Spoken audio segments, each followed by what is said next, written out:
Hello students, welcome to EPG Pathshala. I am Dr. Radhika Bakshi from Shahid Rajguru College of Applied Sciences, University of Delhi. Today, we are going to discuss about module Energy Generation, specifically glycolysis from paper Thermodynamics of Living Systems and Bioenergetics. So students, let us see what we are going to learn in this module.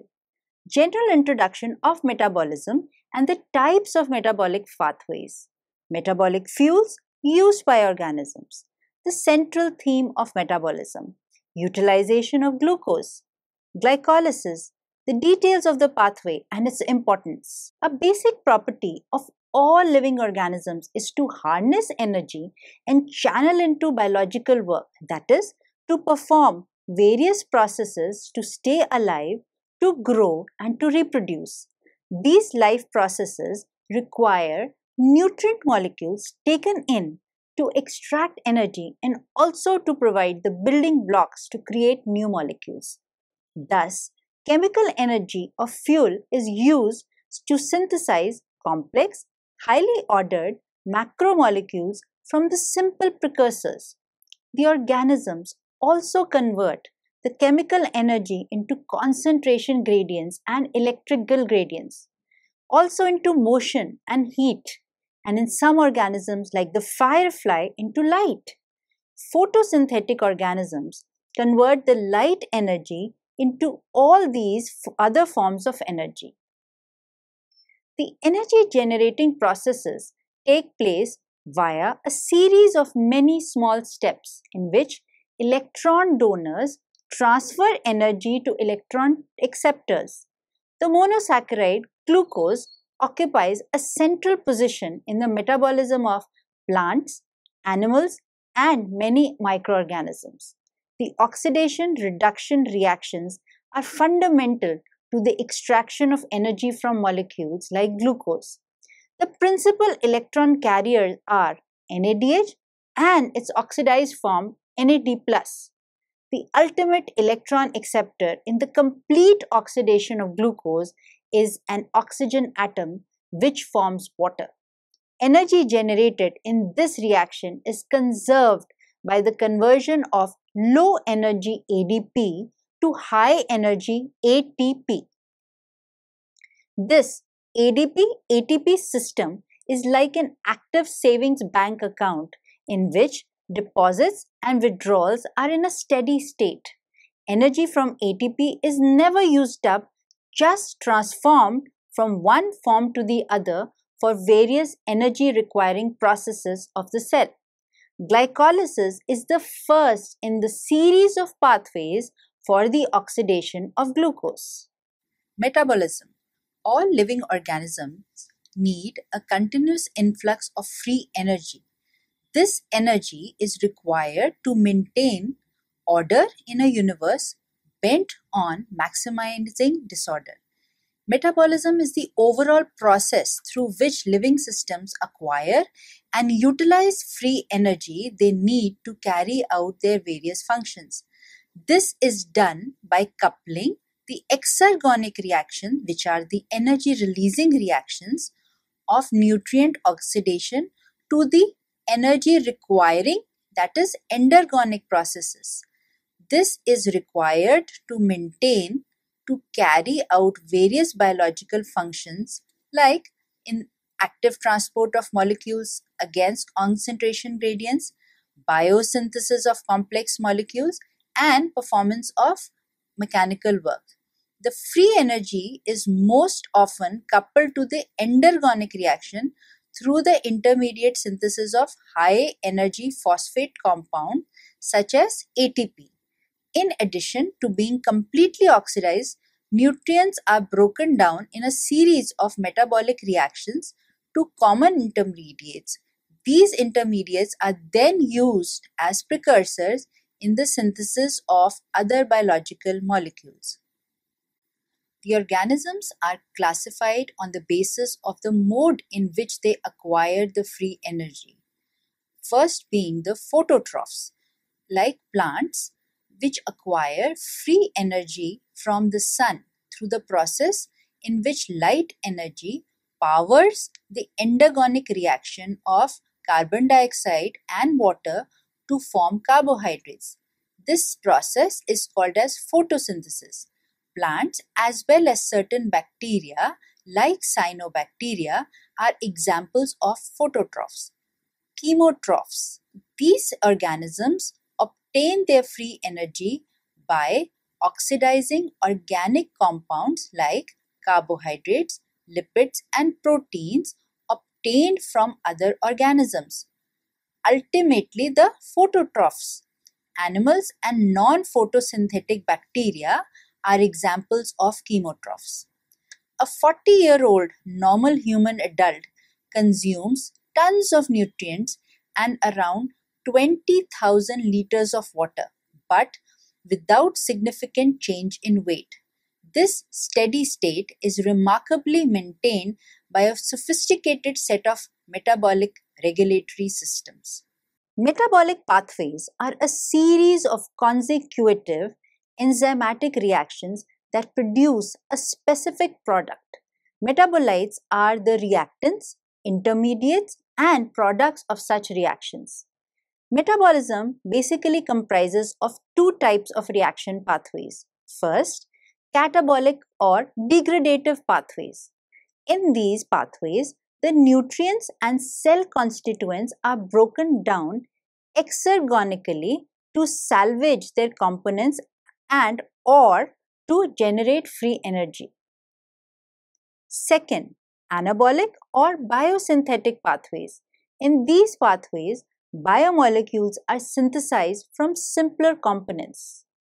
Catabolic processes release free energy, which is conserved through the synthesis of ADP from ADP and phosphate or through the reduction of the coenzyme NAD+ to NADPH.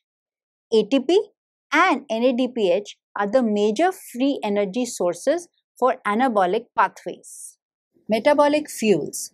These are substances that are used by the body as sources of carbon or oxidized to release free energy, which is used to support anabolic processes and other cellular functions. The four kinds of molecules used as major metabolic fuels are carbohydrates, fatty acids, ketone bodies, and amino acids. Carbohydrates are stored primarily as glycogen in the liver and skeletal muscle and to some extent in other tissues. Circulating glucose in the blood is a major metabolic fuel, and a number of mechanisms are used to maintain the appropriate glucose levels. Caloric value of metabolic fuels is the heat evolved when an organic substance is reacted with molecular oxygen in a bomb calorimeter and all carbon converted to carbon dioxide. It is a measure of the potential free energy available in the substance and expressed in kilocalories per gram. Various metabolic fuels have different caloric values, which is given in kilocalories per gram. For example, carbohydrates have a caloric value, glucose specifically, has a caloric value of 4 kilocalories per gram. An average amino acid will have a caloric value of 4 kilocalories per gram, and similarly, ketone bodies, namely hydroxybutyrate and acetoacetate, which can also act as fuels, also have a caloric value of 4 kilocalories per gram. Fatty acids, on the other hand, have a high caloric value, which is around 9 kilocalories per gram. There is a central theme of metabolism. A striking feature of catabolism is that it converts the metabolic fuel to common intermediates like acetyl coenzyme A, in short acetyl-CoA. These are then further metabolized in a central oxidative pathway that terminates in a few end products. Biosynthetic reactions carry out the opposite processes. Relatively few metabolites mainly pyruvate, acetyl-CoA, and the citric acid cycle intermediates, serve as starting materials for a host of different biosynthetic products. Physiological respiration and cellular respirations. The physiological respiration is the uptake of oxygen and the release of carbon dioxide in a multicellular organism in the form of breathing, whereas cellular respiration refers to the process by which cells consume oxygen and produce carbon dioxide. This occurs in three major stages. The first stage being the production of acetyl coenzyme A. Various fuels like glucose, fatty acids, and amino acids are oxidized to yield two carbon fragments in the form of acetyl group of acetyl coenzyme A. Glucose is oxidized to acetyl-CoA through the process of glycolysis, while fatty acids are oxidized by the process of beta oxidation to acetyl coenzyme A. In stage 2 of metabolism, the acetyl-CoA is oxidized, which is then fed into the TCA or the Krebs cycle. This enzymatically oxidizes the acetyl group of acetyl coenzyme A to carbon dioxide. The energy thus released is conserved in the reduced electron carriers, namely NADH and FADH2. In stage 3, the electron transfer and oxidative phosphorylation take place, where the reduced coenzymes like NADH and FADH2 are themselves oxidized and the released electrons enter the electron transport chain in the mitochondria. The electrons are transferred to oxygen, which is the final electron acceptor via the electron carrying molecules of the electron transport chain. During this electron transfer, the large amount of energy released is conserved in the form of ATP, which is a process of oxidative phosphorylation. Principal characteristics of metabolic pathways. All metabolic pathways are irreversible. Catabolic and anabolic pathways always differ for a metabolite. Every metabolic pathway has a first committed step, which means that once this step is carried over or completed, the whole pathway will continue. All pathways are regulated. Metabolic pathways in eukaryotic cells occur in specific cellular locations. Glucose can be utilized in a variety of ways. The major pathways of glucose utilization are as follows. Glucose can be used for the synthesis of polysaccharides like glycogen, starch, and disaccharide like sucrose. Therefore, these molecules can be used for storage. Glucose can also be used for the synthesis of extracellular matrix and polysaccharides of cell wall in plants. It can be also utilized for the synthesis of various structural polymers like cellulose.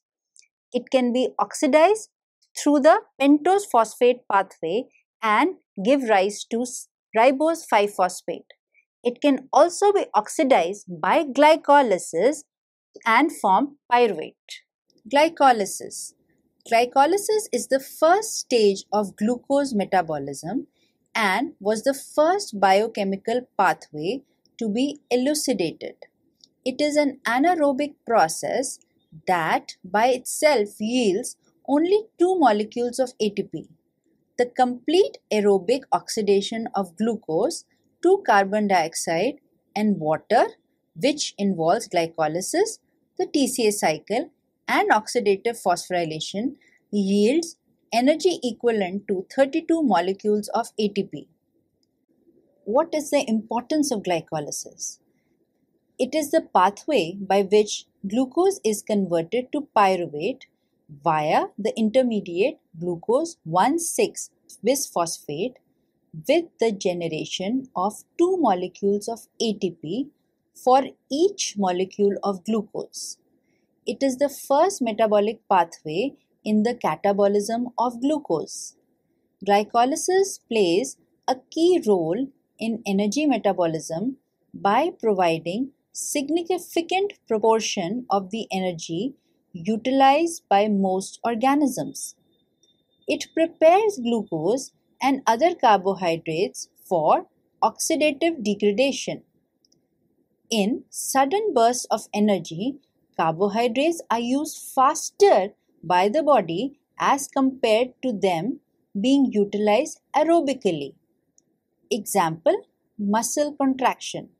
Pyruvate thus formed is converted to lactate, which is eventually exported from the muscle to the liver. Under aerobic conditions, the main purpose of glycolysis is to feed pyruvate into the citric acid cycle, where further metabolic steps will yield much more ATP. The pyruvate formed in glycolysis from glucose has various fates according to the conditions. Under aerobic conditions, the pyruvate formed by glycolysis is further oxidized by the citric acid cycle and oxidative phosphorylation to carbon dioxide and water.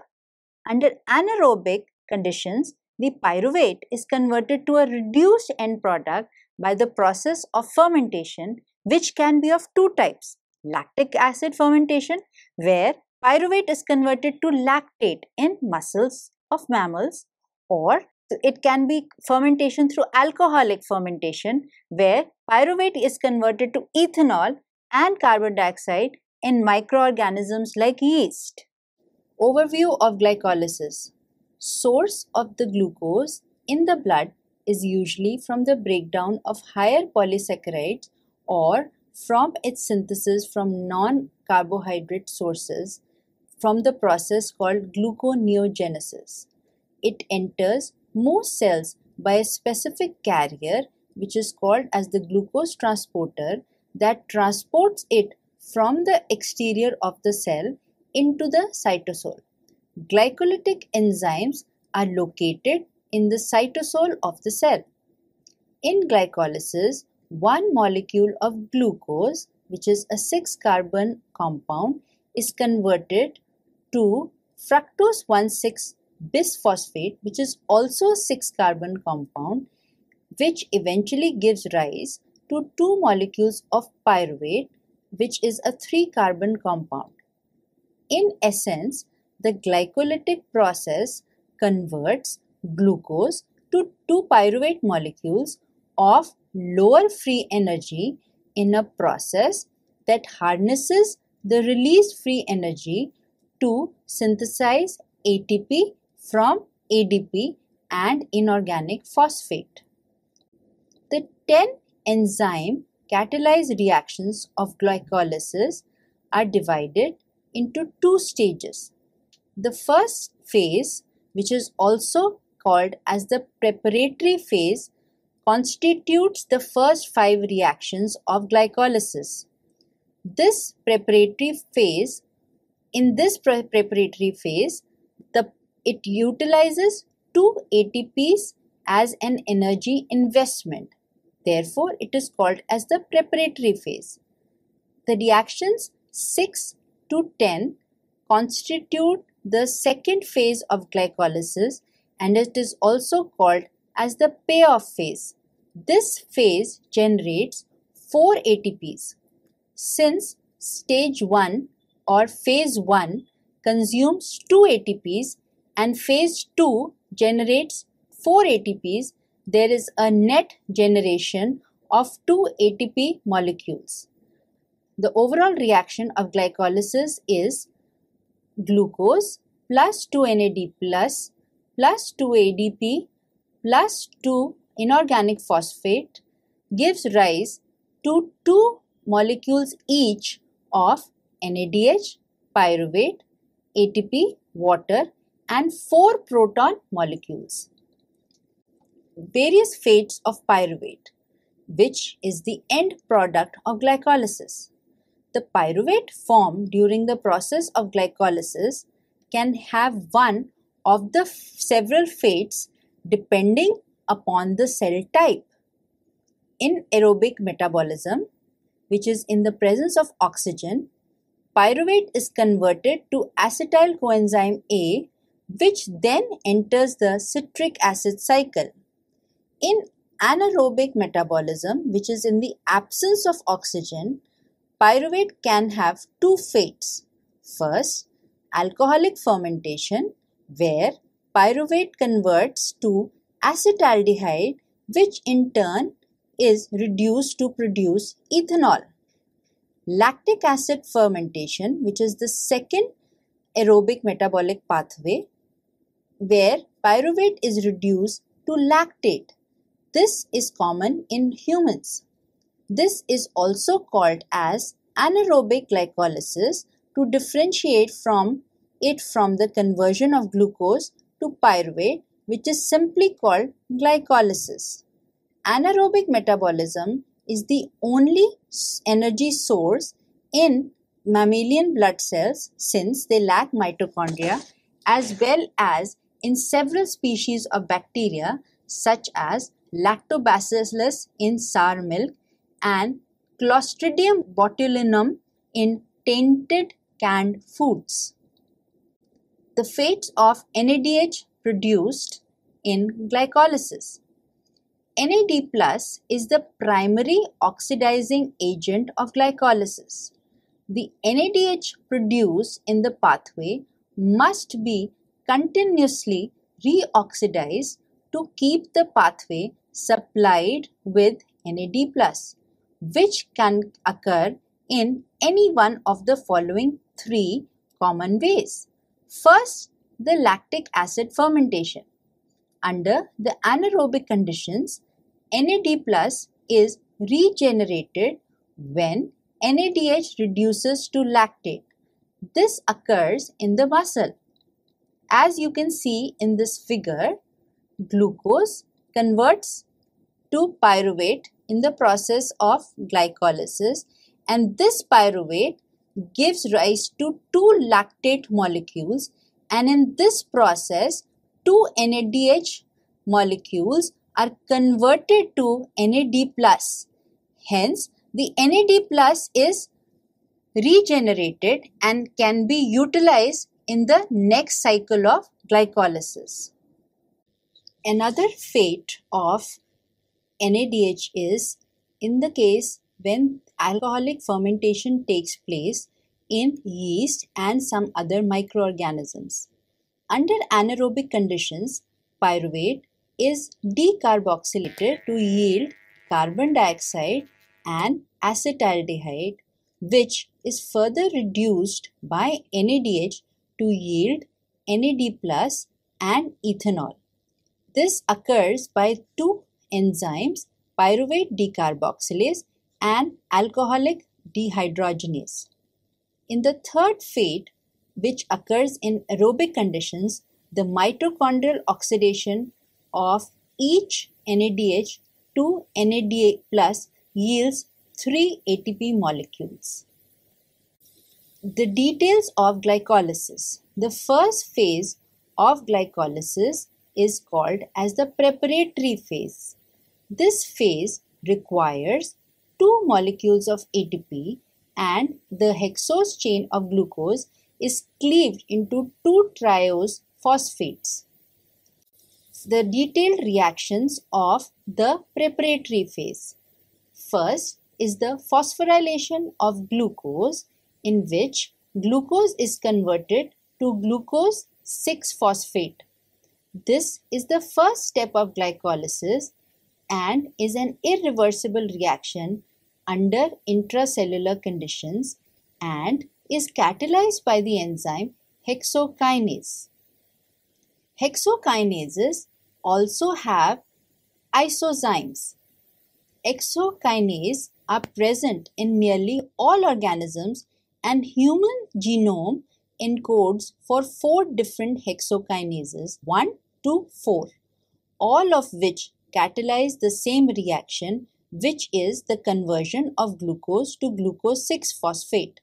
The one present in hepatocytes is hexokinase 4 and is also called as glucokinase and differs from the other forms, namely hexokinase 1, 2 and 3 in the form in kinetic and regulatory properties. Hexokinases 1, 2 and 3 are present in the muscle and differ from glucokinase in various respects. Reaction 2 of glycolysis is the conversion of glucose phosphate to fructose 6-phosphate, and the enzyme required is phosphohexose isomerase, also called as the phosphoglucose isomerase. The third reaction of glycolysis is the phosphorylation of fructose 6-phosphate to fructose 1,6-bisphosphate. This is the second priming reaction of glycolysis, meaning it requires ATP. The other reaction which required ATP was the reaction 1, or the conversion of glucose to glucose 6-phosphate. The enzyme phosphofructose kinase 1 catalyzes the transfer of phosphoryl group from ATP to fructose 6-phosphate to form fructose 1,6-bisphosphate. Therefore, up till now, 2 ATP molecules have been used for each molecule of glucose in glycolysis. Reaction 4, glycolysis, is the cleavage of fructose 1,6-bisphosphate, and this reaction is catalyzed by the enzyme fructose 1,6-bisphosphate aldolase. This fructose 1,6-bisphosphate is cleaved to yield two different triose phosphates, one glyceraldehyde 3-phosphate and dihydroxyacetone phosphate. The reaction 5, or the last reaction of the preparatory phase, is the interconversion of the two triose phosphates. Of the two triose phosphates formed in the reaction 4, only one, that is glyceraldehyde 3-phosphate, can be directly degraded in the subsequent steps of glycolysis. The other product formed in reaction 4, that is dihydroxyacetone phosphate, is rapidly and reversibly converted to glyceraldehyde 3-phosphate by the enzyme triose phosphate isomerase. The next phase of glycolysis, which is called as the payoff phase of glycolysis, consists of 5 reactions, including the 2 energy-conserving phosphorylation steps. During these steps, some of the chemical energy of the glucose molecule is conserved in the form of ATP and NADH. Therefore, this phase is appropriately known as the payoff phase. The sixth reaction, or the first reaction of the payoff phase, is oxidation of glyceraldehyde 3-phosphate to 1,3-bisphosphoglycerate.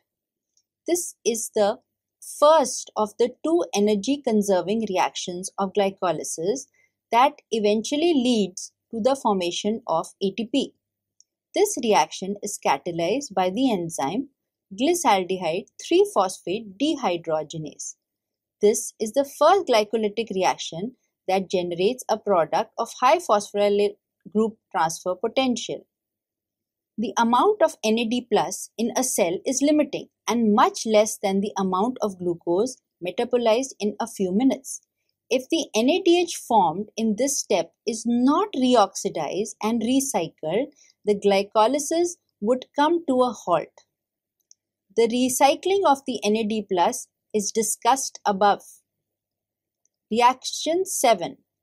Phosphoryl transfer from 1,3-bisphosphoglycerate to ADP. The enzyme phosphoglycerate kinase transfers the high energy phosphoryl group from the carboxylic group of 1,3-bis-phosphoglycerate to ADP, forming ATP and 3-phosphoglycerate. This enzyme is named for the reverse reaction in which a phosphoryl group is transferred from ATP to 3-phosphoglycerate. This formation of ATP by phosphoryl group transfer from the substrate 1,3-bis-phosphoglycerate is referred to as substrate level phosphorylation, which is different from the respiration-linked phosphorylation occurring in mitochondria. Reaction 8. Conversion of 3-phosphoglycerate to 2-phosphoglycerate. The enzyme phosphoglycerate mutase catalyzes a reversible shift of the phosphoryl group between carbon number 2 and carbon number 3 of glycerate using magnesium ion. Reaction 9. Dehydration of 2-phosphoglycerate to phosphoenol pyruvate or PEP. The enzyme enolase catalyzes the second glycolytic reaction that generates a compound with high phosphoryl group transfer potential. It promotes the reversible removal of a molecule of water from 2-phosphoglycerate to yield phosphoenol pyruvate. PEP is a high energy compound. Reaction 10. Transfer of phosphoryl group from PEP to ADP. The enzyme pyruvate kinase catalyzes this last step of glycolysis in which high energy phosphoryl group of PEP is transferred to ADP in the presence of potassium and magnesium ions. This is also an example of substrate phosphorylation. Therefore, this is the second energy generating step of glycolysis. Energetics of glycolysis. The conversion of 2 molecules of glyceraldehyde 3-phosphate to 2 molecules of pyruvate is accompanied by the formation of 4 molecules of ATP from ADP, the net yield being 2 molecules of ATP for each molecule of glucose. The overall reaction of glycolysis under aerobic condition is glucose plus 2 molecules of NAD plus 4 ADP molecules plus 2 inorganic phosphate gives rise to 2 molecules each of pyruvate, NADH, protons, ATP and water. The 2 molecules of NADH formed by glycolysis in the cytosol are, under aerobic conditions, reoxidized to NAD plus by transfer of their electrons to the electron transfer chain located in the mitochondria. The electron transfer chain passes the electrons to oxygen, which is the ultimate electron acceptor. Hence, during this process, 2 NADH molecules plus 2 H plus and oxygen molecule gives rise to 2 NAD plus and 2 molecules of water. The transfer of electrons from NADH to oxygen in mitochondria provides the energy for the synthesis of ATP by respiration-linked phosphorylation. Under aerobic conditions, the NAD plus is regenerated by the conversion of pyruvate to either ethanol, as in yeast or other microorganisms, or lactate, as in most organisms including humans. This has been discussed above. Pasteur effect. While Louis Pasteur was studying fermentation of glucose by yeast, he observed that the rate and total amount of glucose consumption were many times greater under anaerobic conditions than under aerobic conditions. Muscle studies done later showed the same large difference in the rates of anaerobic and aerobic glycolysis. The biochemical basis of Pasteur effect. The ATP yield from glycolysis under anaerobic condition yields only 2 molecules of ATP for each molecule of glucose, which is much smaller than the complete oxidation of glucose to carbon dioxide under aerobic conditions, where you get 30 or 32 ATP molecules for each glucose. Therefore, about 15 times more glucose is consumed anaerobically as compared aerobically to yield the same amount of ATP. The glycolysis is tightly regulated.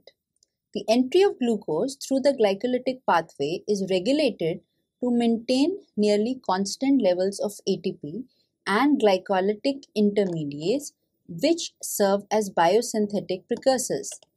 This is achieved by a complex interplay of ATP consumption, NADH regeneration, fluctuations in the concentration of key metabolites, and regulation of enzymes, namely hexokinase, phosphofructose kinase 1, and pyruvate kinase.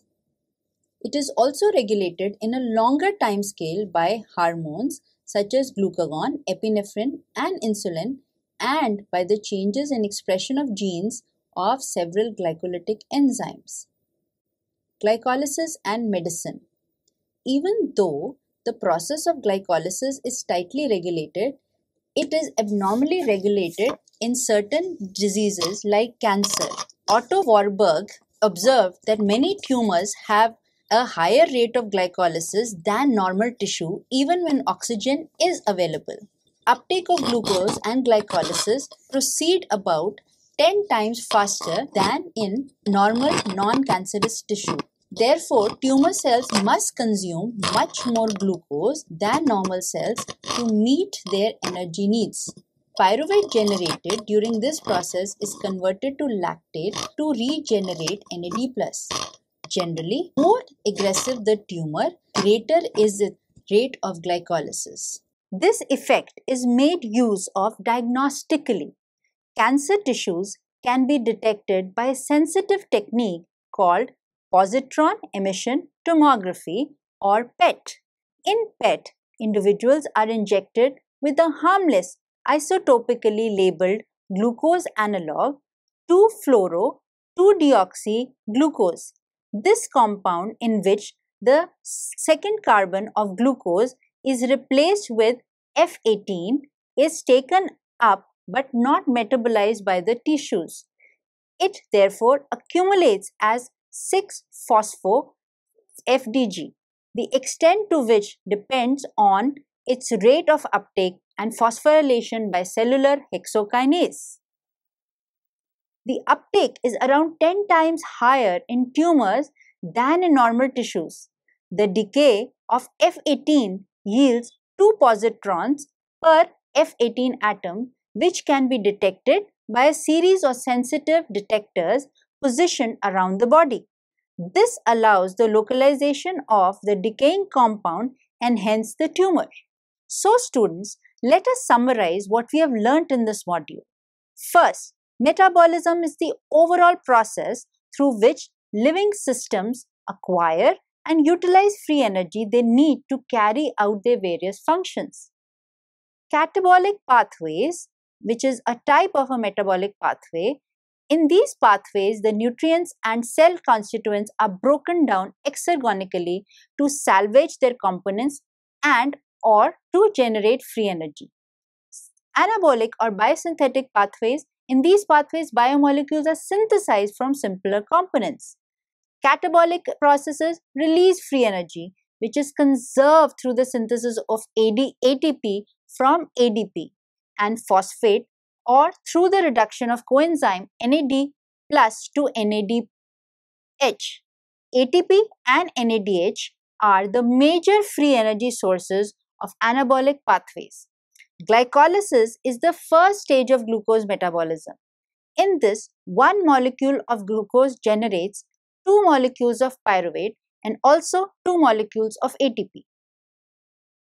Under aerobic conditions, the pyruvate formed by glycolysis is further oxidized to citric acid cycle and oxidative phosphorylation to carbon dioxide and water. Under anaerobic conditions, the pyruvate is converted to a reduced end product by fermentation which can be either lactic acid fermentation, where pyruvate is converted to lactate in muscle, or alcoholic fermentation, where pyruvate is converted to ethanol and carbon dioxide, as in case of yeast.